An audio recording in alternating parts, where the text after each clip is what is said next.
Holly.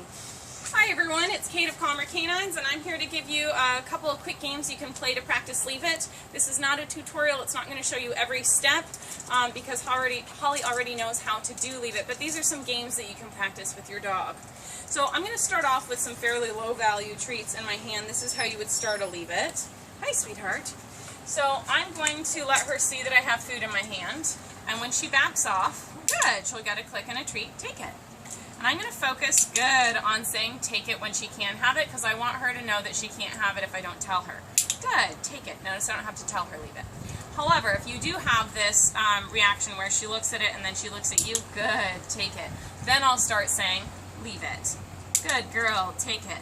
That way you can use the Leave It cue if you aren't holding on to it to control it. Yes, take it. Good girl. So I can set it on the ground. Yes, take it. So that's two games. One is in the hand, the other's on the ground, and be ready to cover it with your hand if your dog goes after it. She's not, but I would cover it and uncover it as she leaves it alone. Good girl, take it.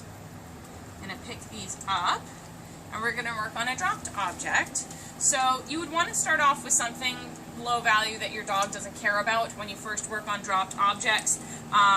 If your dog chases socks, don't practice with a sock, but if your dog doesn't care about socks, you can do that. Pretty much anything that's not going to startle your dog, that's not going to be too interesting, and you can work your way to toys or bags of treats. So I'm going to drop this. She's pretty good with this. Release. Good girl, release. So I'm going to let her come out of her Leave It space. There we go. I'm going to drop this behind me so I can step in the way if she were to go after it. If she did go after it, I'd step in the way, wait for her to back off, and click for leaving alone, give her a treat, and then I have to be able to pick it up without her picking it up. So if she were to move forward as I bent over, I would block her back, but she knows this game, so she's going to let me pick it up, and then I can click for her letting me pick it up. Good girl. And the full behavior for this would be that I can just toss it, she leaves it alone, good girl.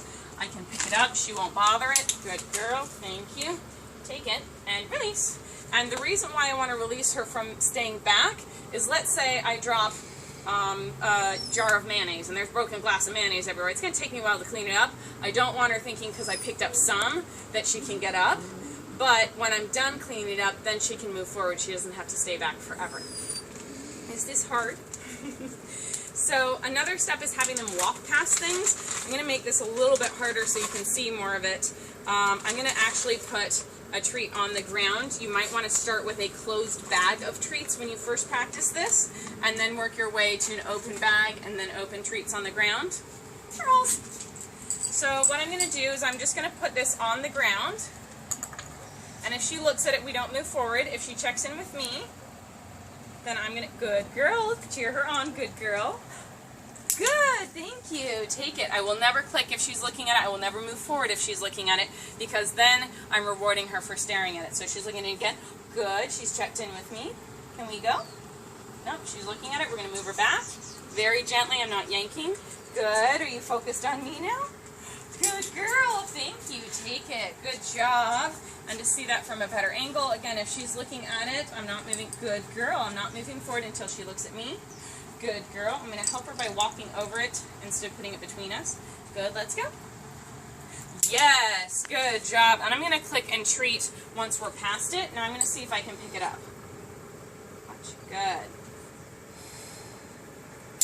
Good girl. Very nice. Release, and she can move forward. So that would be the goal for that behavior. If you practiced with a pile of treats, you could also pick up some of the treats and give it to her, so she learns if I leave it, I might get it, and that can help prevent your dog from deciding that they are faster than you and they will in fact steal whatever you left. And one last game that you can work on, and this one's a really hard one. I actually haven't done this one with her yet, so we'll see how it goes. What you want to do is you want to take a big handful of kibble and spread it out as wide as you can. I'm actually going to have her do a wait while I do this. Come here, sweetie. Thank you. Down. Wait. So I'm going to spread this out as far as I can. Excuse me. Again, she hasn't done this one. It's very hard for her. The reason why I want to spread it out is I want it to take her forever to eat it. So I've got some kibble here, and I'm going to let her eat it, and then I'm going to call her away from it and give her something much better. I'm going to give her some chicken, and then I'll send her back. Watch.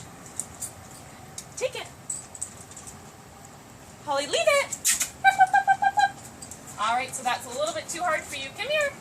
Come here. Let's try again. Thank you. So I'm going to have her right here, and I didn't reward because I had to remove her. Leave it. Yes, good girl. So I just had to start a little bit further away and remind her that I have something better. Want to get closer? Good girl. Leave it. Yes, good girl. And now I'm going to let her take it. You want to take it? I'll let her eat a couple pieces. Holly, leave it. Come on. This is still too hard for you, huh? There we go. Thank you. Good girl. Wait.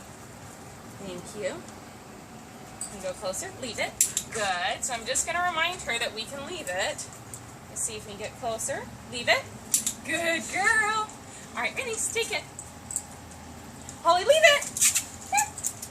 Oh, you're going to steal all of it. Okay, this is too hard for you. This is too hard. This is too hard. So that just means we have to practice more with leaving it from a distance. Wish I had a better demonstration. Yeah, was that too hard?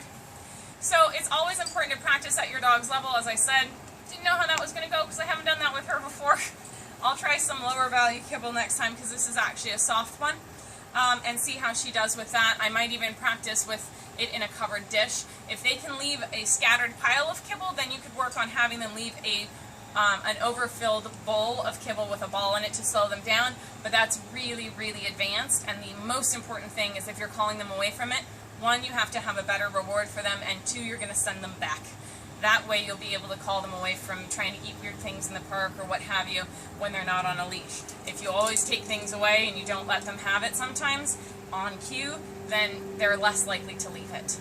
So thanks for watching, and I hope this gave you some great ideas for some leave it games.